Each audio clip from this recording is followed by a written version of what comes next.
All right, the loss continues to mitigate. Now we're down 40 points, 26,891. The UN General Assembly gets underway in New York City, and there are trade deals in the works with Japan and Britain.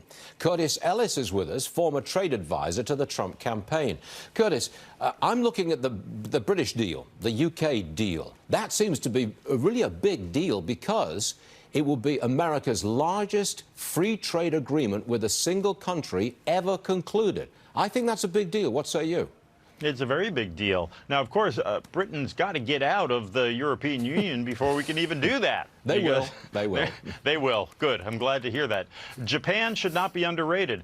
Look, we're rebuilding the foundations of the post-war alliance here, where we had Japan and Great Britain, our Atlantic allies and our Pacific ally. Put them together, you've got the foundation of a great trading bloc.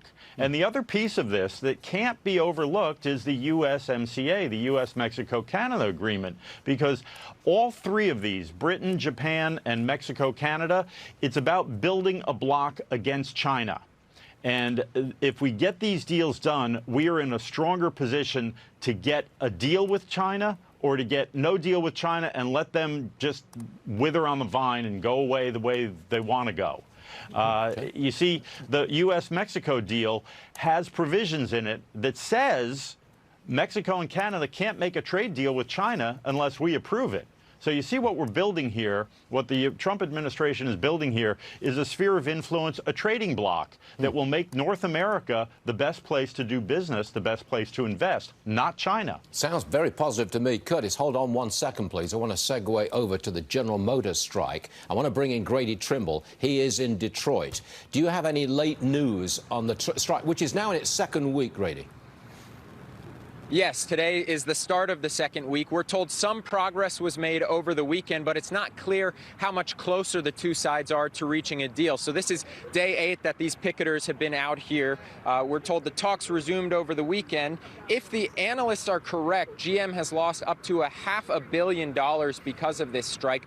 On the union side, they're having to draw for yet another week from their strike fund, which they put aside for events like this. This is also becoming more and more political. Several of the 2020 hopefuls visited the picketers over the weekend.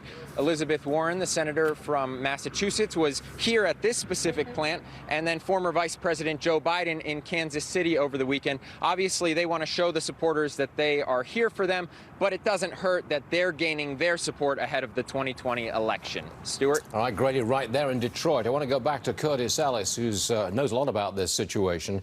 Curtis, if the General Motors strike had occurred, say, 20, 25 years ago, I think the impact on our economy, GDP, would have been quite severe. But today, I don't see much impact at all. Well, you're right, Stuart. There's two numbers to remember here. 343,000.